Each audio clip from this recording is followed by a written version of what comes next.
It's the truth about parenting. Something needs to be real for us. The truth is in the raw things that people don't talk about. This journey is not for the weak. Welcome to the Mama Jack podcast.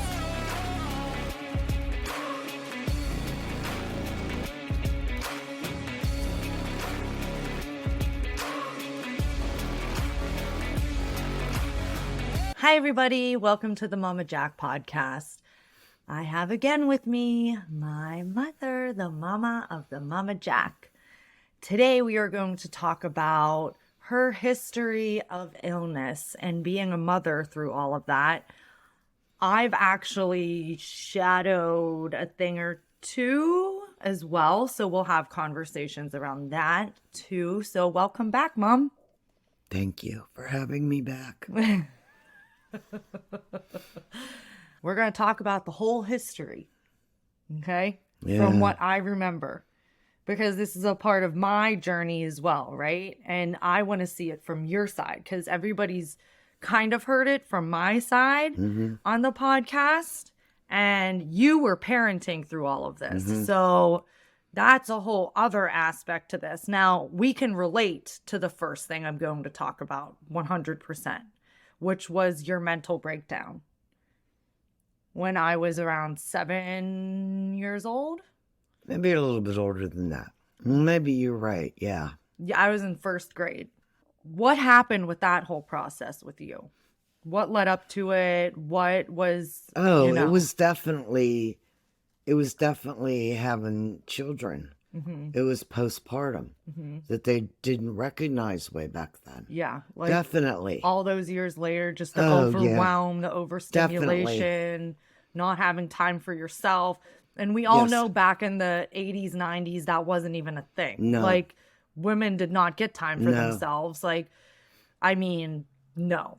That just wasn't a thing. Leading up to that, what were your signs that it was coming? Like, did you really have any? Once I had you, I had a little bit of depression maybe for a month or two. But then once I had your brother, 2 years later, there was nothing that led up to it. It was once I was home with the two of you, and the first day your dad had to go back to work, that's the day it hit. And I don't ever remember thinking about it before that moment. And I told you before, I've told you the story. I sat on the floor with both Ians crying, changing both of your diapers, and me crying with the two of you. Now, from that time till I was 7, I mean, that's a long time. Yeah. Were you kind of going through it the whole time? I would say after a few months, it got less and less. But I always had that depression inside me, just not as deep as when I first had Timmy. Maybe because your hormones start to get back, and then it was okay for a while. I'm trying to think if there was any. I think what hit me was some point in my life, you kids in school, me working full time, issues cropped up maybe with you in school or Timmy in school. And me working, I think I felt a little bit of guilt. And I think that's might be what set it off. And then it just got worse and worse. I just got so tired. Getting up every morning, getting you ready for school, having to drive you wherever we had to drive you. Worry about getting childcare for you after school till we got home. Me working shifts and everything. It would just go crazy. Yeah. And I think it just one day just hit me all at once. That morning in the kitchen, and I said to your dad, I don't remember how to make a peanut butter sandwich. And he like, what? And that was it. And then I know there were many times before that I would drive home and think, I'm going to drive my car off the cliff. Or coming home and saying, I'm going to leave the exhaust running in the garage, but I can't do that because Amanda's come from school first and she would find me dead in the garage. That's what saved me, the kids. Yeah, that was me too. Yeah. And So I openly talked about almost feeling resentment towards my kids because of that. Did you ever feel that No, way towards us? no, no, that's weird. I never did. I always blamed me for it. Mm-hmm. Always me. And I think it's because I made the decision to go back to work. Mm-hmm. I made these decisions. So I always blame me. I never resented you guys because of Mm-hmm. it. Never. Yeah, see, I didn't resent them because I was depressed. I resented them because I didn't want to be here so bad, and they were the ones keeping me here. Like, I was like, damn, if I wouldn't have had them and I was in this situation, no one would freaking miss me. But I don't want my kids to not have a mother. Right. And I was pissed almost for a while about that. And Yeah, that's totally different. My situation was mhm, totally different than yours. yeah.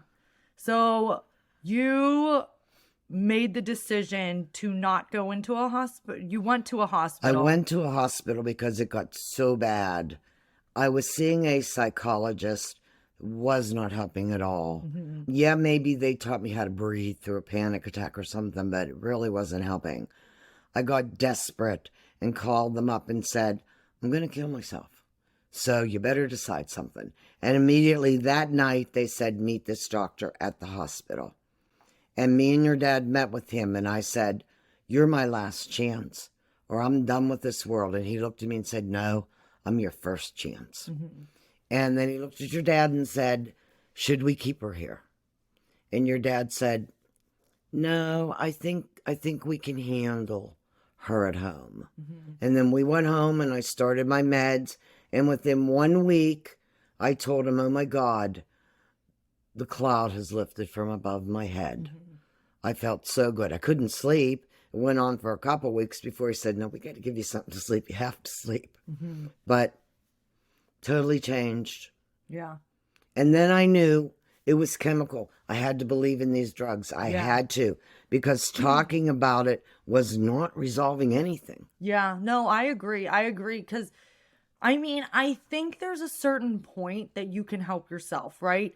But Oh, whenever you're yeah. in a spiral so far down, I mean, you need another tool. Like Yep. breathing doesn't always get you through it Nope. because your brain is like, so it's like you need that medicine to Mm-hmm. calm you down. That's why I always tell people, like, and it doesn't have to be permanent. Now, you've been on yours for a really long Long time. time. And I probably don't need to be on it. I probably didn't need to be on it a year or so after I took it. Yeah. I was just so fearful of going off of it and going back to that time. Yeah. So I would tell my doctors, no way, you're not taking me off this. No way. Yeah.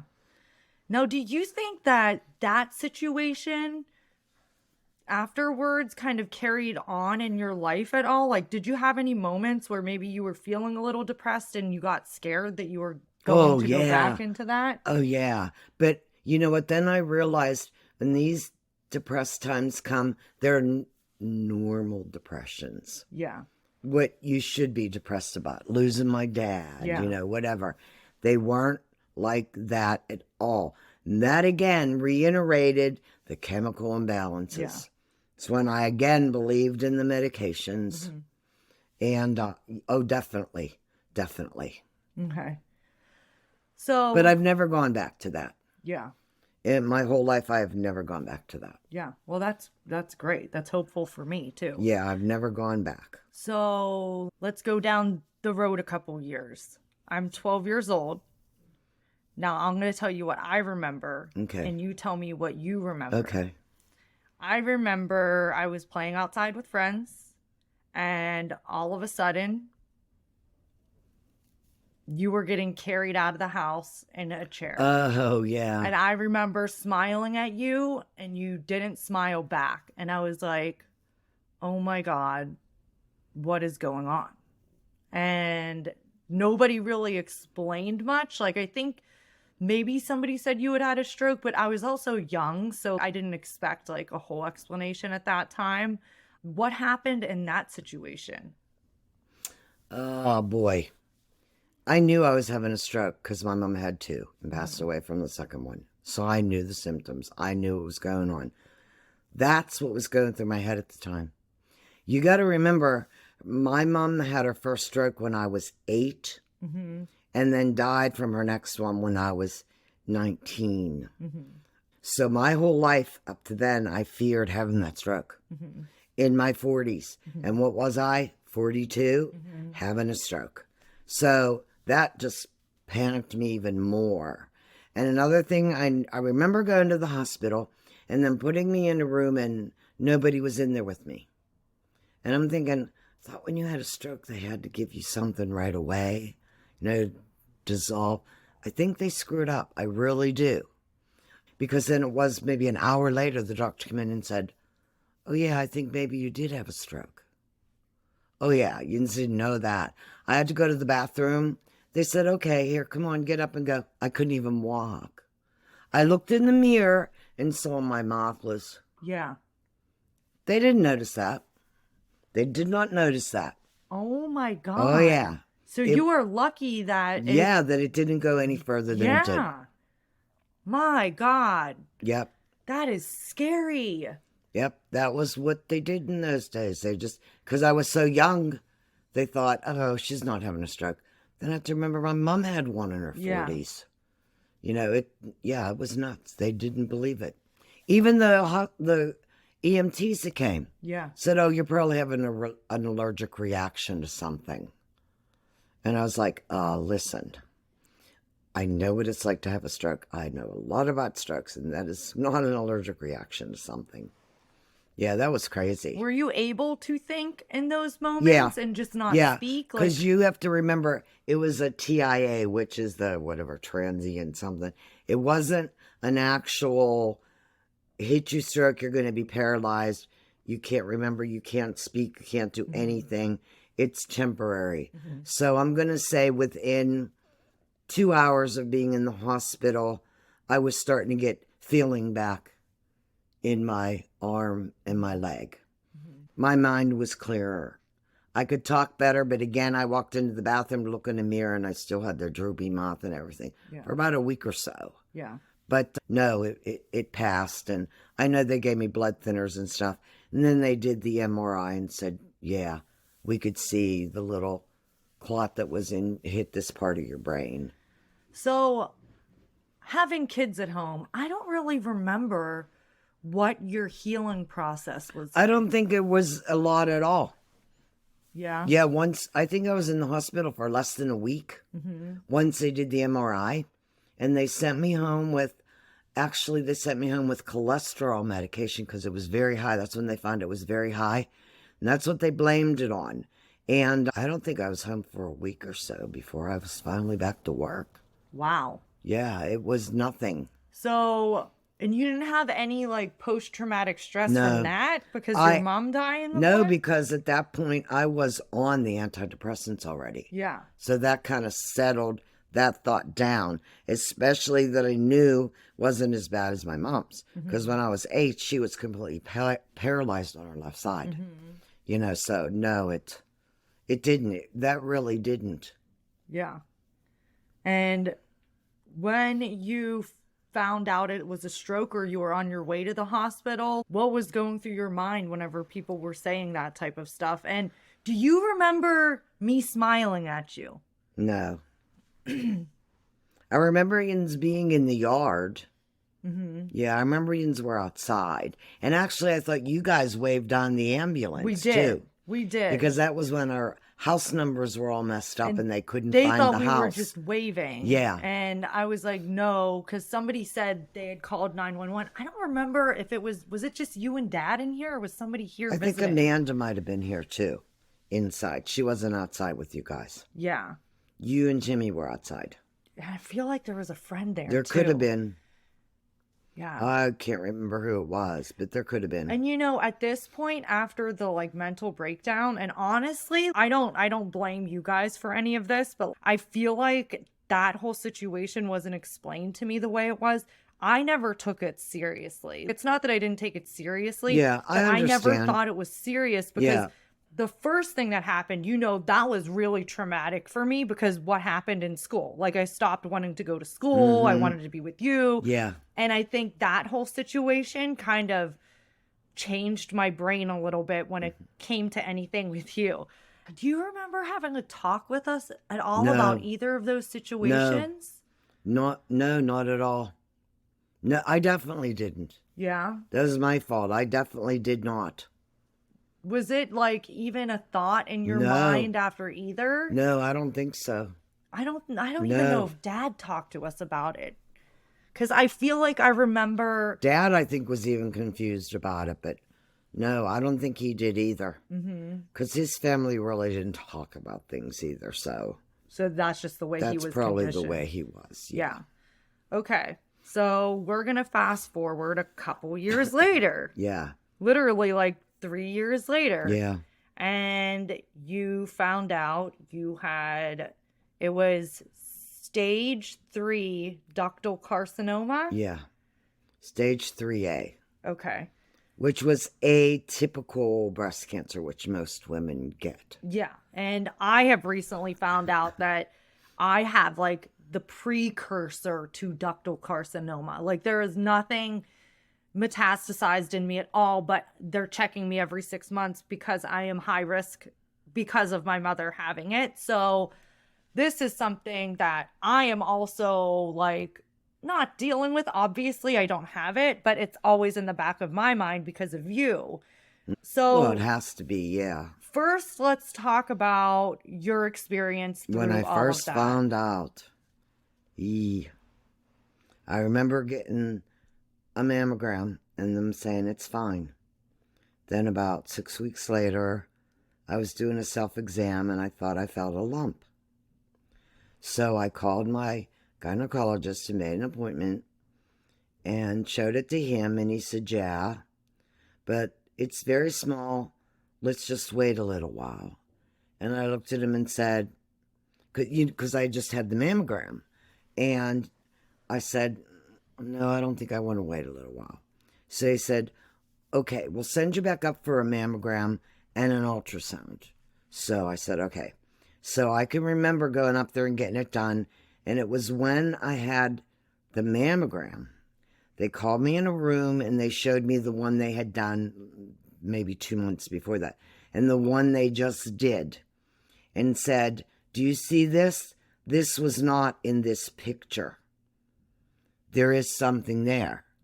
But then they said it was because of the dense breast tissue. Yeah. That they could probably not see it. Yeah. So then when they ultrasounded it and saw the shape of it, I said, is it good or is it bad? They said,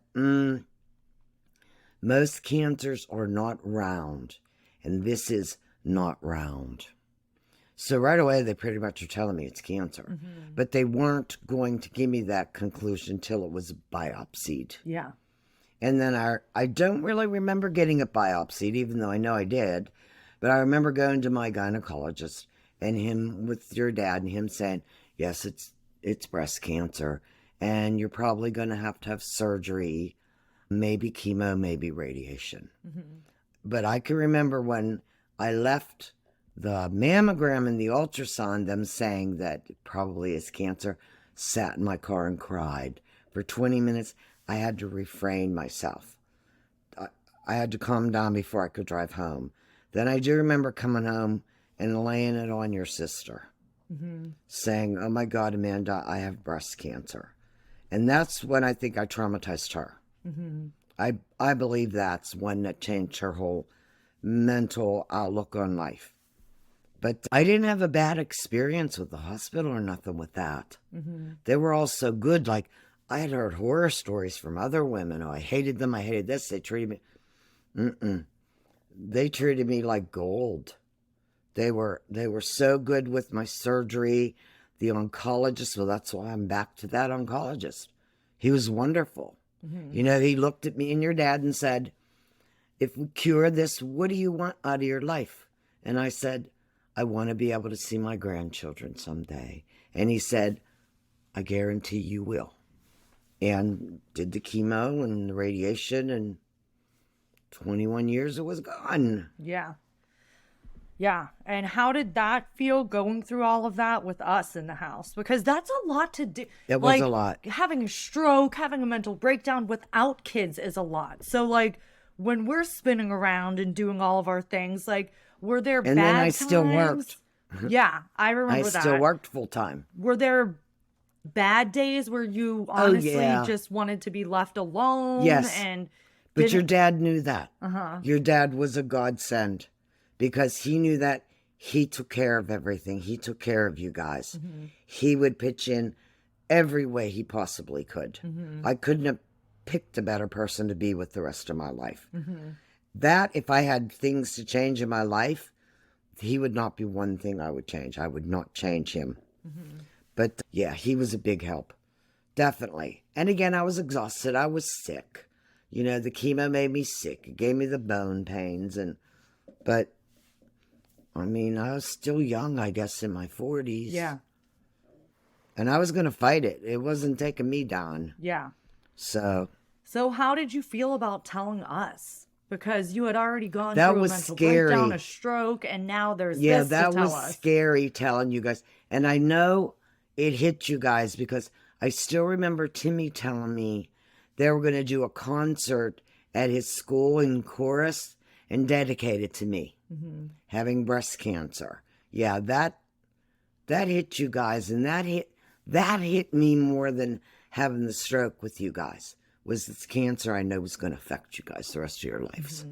Yeah, that I felt bad. Not guilty, it wasn't my fault, but I felt bad that this had to happen in your lifetimes. Yeah. Yeah, definitely. And I remember when I was in beauty school, everybody was telling their stories of their first haircuts and when they, oh, I used to cut my Barbie's hair. I used to cut my doll's hair. I was the kid that shaved their bangs off. My first haircut was shaving your hair before Heather came. Yeah, that's right. You And gave me the reverse mohawk. Yes. So when it came to me Yeah, saying yeah. that, everyone was like jaws to the ground. Like, what the hell are you doing here? That sounds really traumatic, Jackie. But I just remember you were sad, and I was Yeah. like 15, 16 years old at the Yeah. time, and I just wanted to make you laugh. Yeah, Like, my hair was falling out that morning. I can remember going like this, and huge clump was there. And then you came into my room and said, I'll cut it for you. I said, okay. So I gave you the scissors, and away you went. Then you said, look, and I had like this reverse mohawk on my head, and we both laughed. I had to laugh about that. I can remember coming down the steps being bald, looking in the mirror, saying, I look just like, quick, give me a light bulb. I look just like Uncle Fester. Yeah.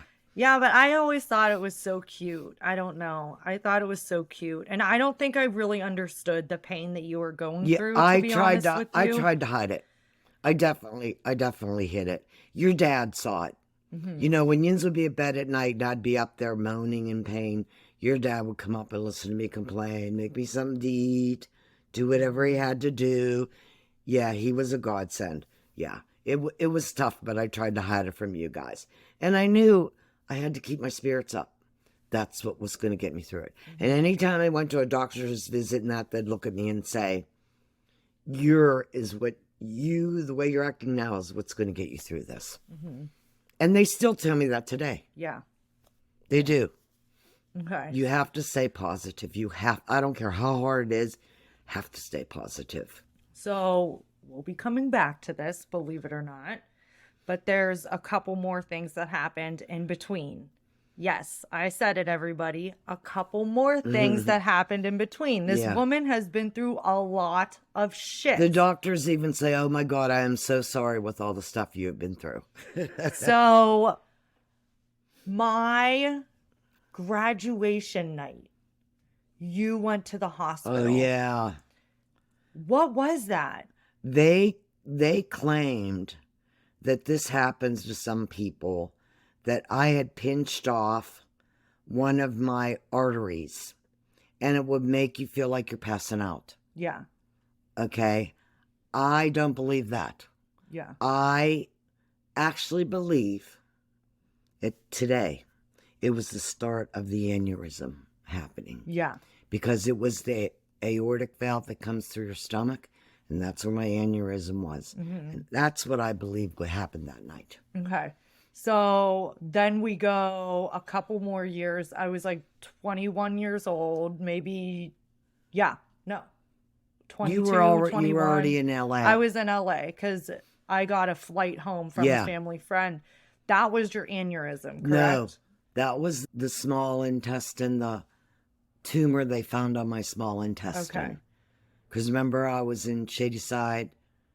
Yeah, and what led up to that? Because I wasn't here. I don't quite remember, like, It wasn't supposed to be that bad of a surgery. yeah. But then once I got out of surgery and I was fine and went into my room, Amanda noticed my breathing kept dropping. So when she called the nurse called the doctor and said she needs to go back to intensive care. So when they put me back in, that's when it dropped really low. And someone called you and said your mom's really sick. Her oxygen's really low. And Well, I called Dad and I said, should I come home? And he's like, no, you're fine, you're fine, you're fine. And I Yeah. remember calling him the next day, and that's when it dropped lower. And because it was like a couple days, it was very low. I Yeah, don't it know was if they really told low. you that, but like, I knew it was low. They had me on the CPAPs. yeah. And I remember asking him again, and he was like, if you want to, you should come home.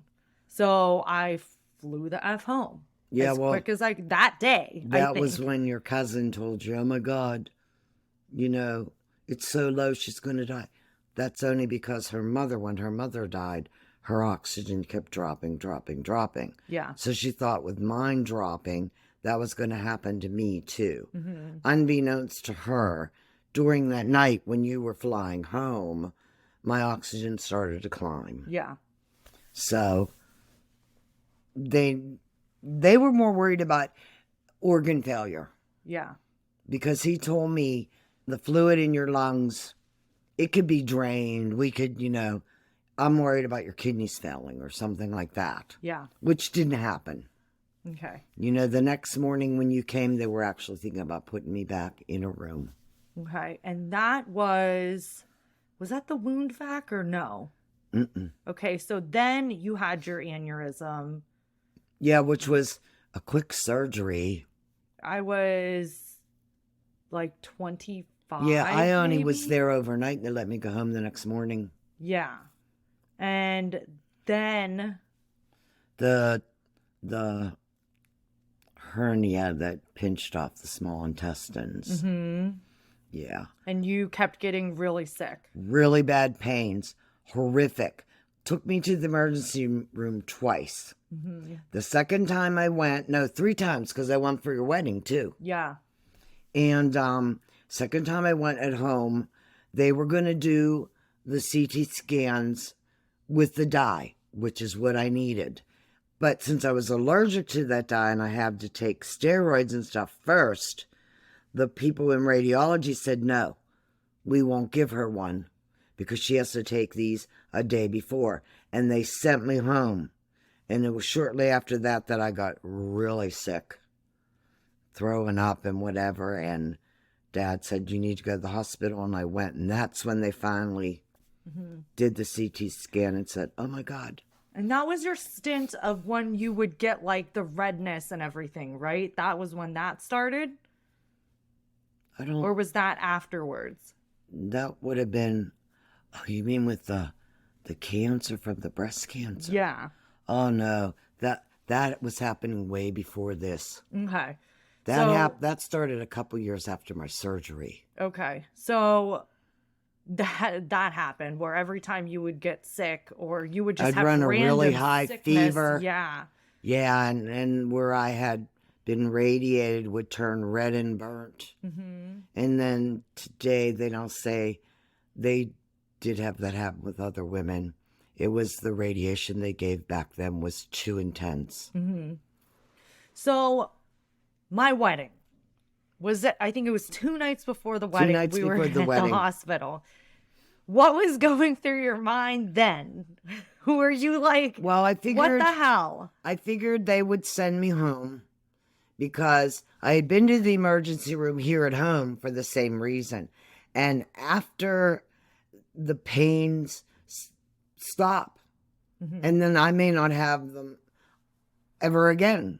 So I knew they would. But she did say to me in that emergency room, if we thought it had something to do with your hernia, because they knew I had a hernia then from the surgery I'd had when I was 40-something, or or 50. I was 50 at that time.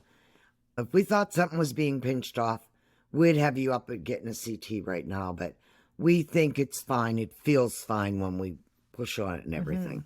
So then the pain was gone, so they sent me home. Okay. And then... And I was fine for your wedding. Yes. Yeah. Completely fine. No. Yeah. Anytime, even at home here, once I went to the emergency room and the pain subsided, I was fine. Okay. So, going through all that, and was Amanda in New York yet? Yeah. Okay, so how did it feel going through that, knowing your kids were far away from you? I didn't think these little things, I didn't think they were anything major. Like even the night your dad took me, or was it the next morning? No, it was Friday morning. Your dad took me to the emergency room. Then he had to go to work, so Aunt Linda came and Timmy came. And they stayed with me. I didn't think it was that serious. Until as the night went on, I got sicker and sicker. And that's when they said, we're going to do a CT scan. And I don't remember a whole lot after that. I remember a surgeon coming in and saying to your dad, we're going to do emergency surgery on her tomorrow morning. Her small intestines have been pinched off from this hernia, and nothing's getting through there, and it looks like it's getting ready to burst. And so if you it were bursts, almost septic. I was almost septic. They just got it. They told me when they opened, what did they take out, 2 feet? Yeah. And they said it was actually gangrene. Yeah. My God. Yeah. Okay, so we fast forward a couple years. And your cancer is back. It had been 21 years, correct? That was a shock. That was a real shock. Because when I first saw that mammogram, it looked like nothing to me. It didn't look like the original. And they thought so too. They thought, it's just minute. It's really nothing. We'll go ahead and I think we should biopsy it and that and see. So I was kind of, it'll be fine. It's not anything. It'll be fine. And then when they biopsied it, and they were shocked that it was back, and it was close to the same area it had been. It was like, okay, we're going to have to operate. You can, at this point, you're going to have to at least have one breast removed. And I said, no, I'm not. They're both going. I'm not putting up with this crazy stuff ever again. Comes the third time the cancer comes back. Yeah. So, yeah, the double mastectomy didn't affect me that much. It did when I first came home. I remember crying to your dad saying, what did they do to me? Look at this. I have to go through this. What did I ever do to have to go through this again? Then I was feeling sorry for myself then. I calmed down. And then when I saw my original oncologist, who's the head of oncology now, he said, we're going to get you through this.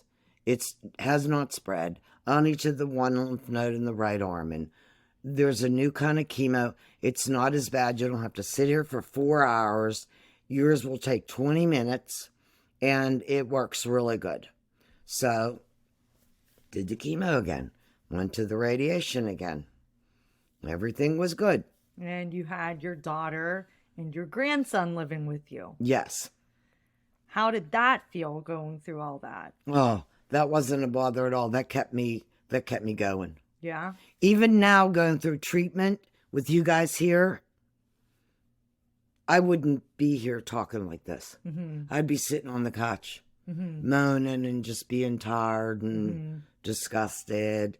Yins keep me going right now. I could tell you that's a definite. Definite.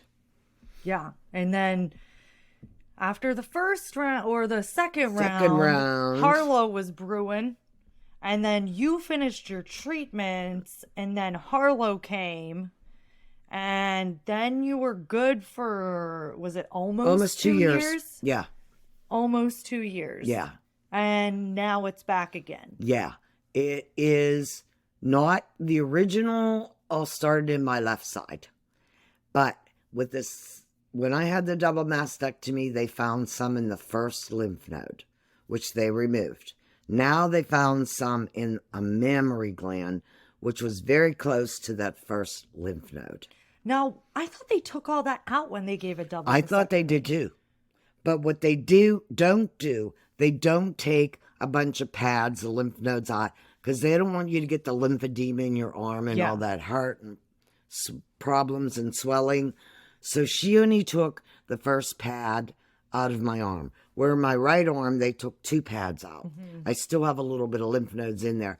She probably should have taken out more, but because there was no cancer in the breast, they thought it's fine. Yeah. It's okay. You know, we're not going to worry about that. Yeah. They told me what happened was when they put me on that medicine, I don't even remember, what was that called?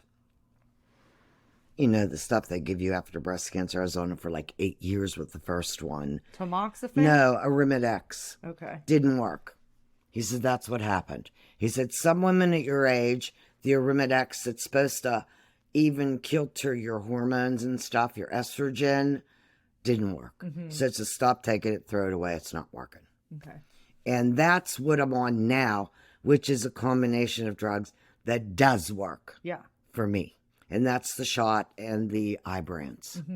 And they actually did say that you could be on the Ibrance for as long. This isn't like a typical chemo. And he said any women he's had this on, tumors have shrunk 60%. Now mine is not that big, you know. So they're hoping when they look at it with my PET scan in the middle of January, it's going to be so small that the surgeon will say, okay, let's just take out those nodes and get rid of it. So this surgery hopefully is not going to be that bad. It's going to be in and out. Yeah. Yes, hopefully. And then Yeah. we're done with this. Then we're done with this. Daggone it. Actually, me and the oncologist thought the surgeon would take it out and I'd get radiation. But then the surgeon said, hey, listen, it's her 3rd try. Gave him all kind of stuff and said, think about the chemo. Then he said, when I thought about it, yeah, the shot and the Ibrance together work very well. Let's do that just to be sure, because I'm not even a stage. I'm just considered, like, I'm not metastasized. I'm just considered advanced breast cancer because it's come back 3 times. Yeah. I'm not alone. A lady I was getting chemo with, that was her 4th round. Oh my God. That's 4th time with breast insane. cancer. And that's your estrogen levels and stuff.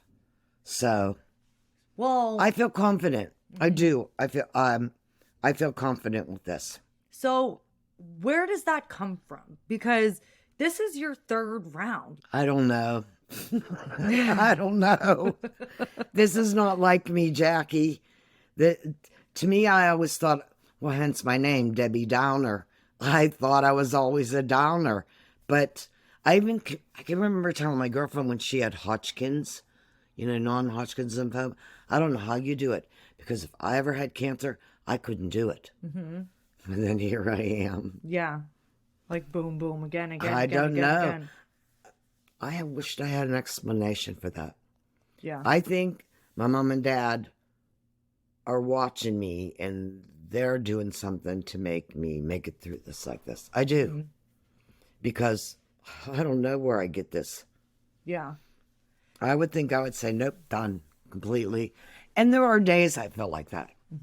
I just told the oncologist that last week because I had written that I was pretty depressed. Yeah.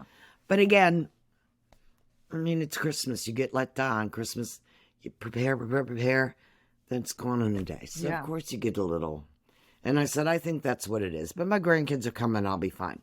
Grandkids came. I'm fine. Yeah. So, do you feel any guilt inside of you for all the stuff that we've had to go through? And I'm not saying you should feel guilty because I don't blame you for any of it. Yeah, of the course, breast but cancer, the scare with the fact that now you and Amanda both have really dense breast tissue. Okay, so you're going to go through this. I feel bad for that. But then I have to remember both of my sisters had dense breast tissues, and so do their kids. So yeah, I feel bad.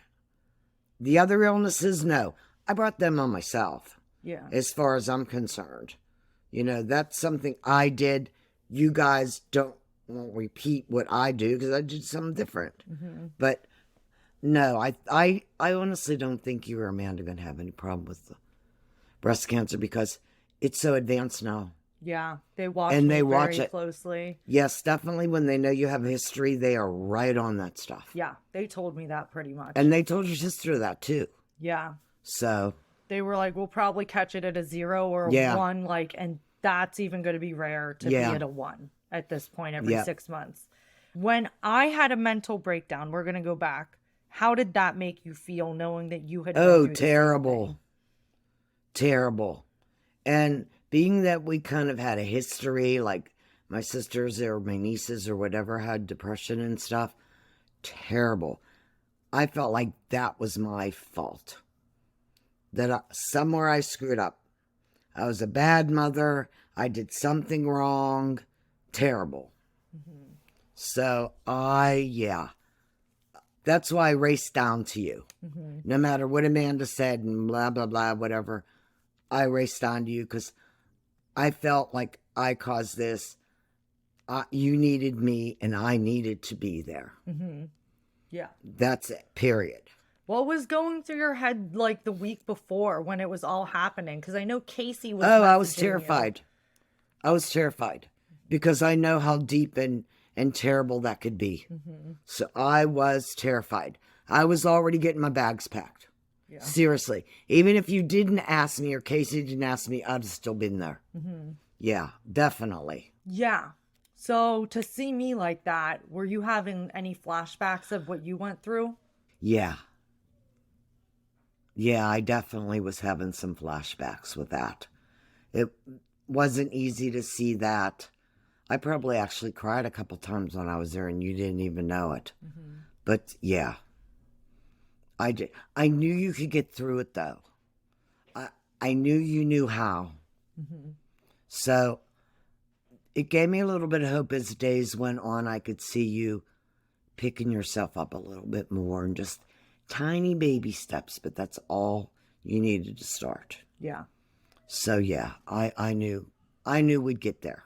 Well, I was happy you were there because I definitely needed you there. I actually needed you there because Casey was gone and I wasn't allowed to be alone with the kids. But also I'm happy it was you that came because you had been through that and I knew you knew where I was coming from and I needed that support. Yeah, I knew how you felt. Been there, done that. Yeah. And I feel like, I don't know about you, we've always had a close relationship my whole life. But at that moment, it got a little closer because that's nice to hear. We both went through hell. I don't know about you with all your sicknesses, but I can imagine like that is something you can't really help. So it's like, okay. Right. But when you have a mental breakdown, it's almost like you feel like it's all your fault. And it's like, what did I do wrong? So when I knew you had gone through that and I started my healing journey, it meant a lot for you to be down there. And, being a child and going through a lot of the crap that, you were sick a lot and everything like that, it did create some stuff with me, but I never blame you. Yeah, because it's not your fault. You know what I mean? And there is a lot of stuff to work through. And I constantly think about what you had to work through. Yeah, it's part of life, I guess. It's just like, yeah. I mean, I choose to remember the good times. And so when I went through my breakdown and had to go back and look at the history and see what was the root of it, it was shocking to me because I was always the person that was like, yeah, middle-class family, I was a baton twirler. I did this, I did that. I never would have thought in a million years that this stuff like that would be the root of where that stuff was coming from and partially responsible. And so if you could go back to the beginning of all of this, Would you have done anything different with us? With you guys? Yes. No. Mm-hmm. No, I don't think so. No, because it was all me. I mean, me being sad and depressed and that. With the times you were born and times in our life, you brought so much joy, you guys, that no. Mm-hmm. It would be me. I would change a lot of things in my life. Yeah. For sure. Yeah. But not with you. Mm-hmm. Okay, well, thank you for being on here and sharing all of this stuff. You're welcome. And your strength is obvious. I always say my Why mother people is say that Superwoman. too, and I don't feel like that. I just feel normal. I mean, it's not normal. Yeah, that's what people tell me. Yeah, that's what people tell me. But It is a lot of strength. You've been through a lot of stuff. More than what, like 3 people's lifetimes they would I go know. through. Like, there are some people that have never been to a hospital and never had a surgery, Yeah. and they will live their whole life like that.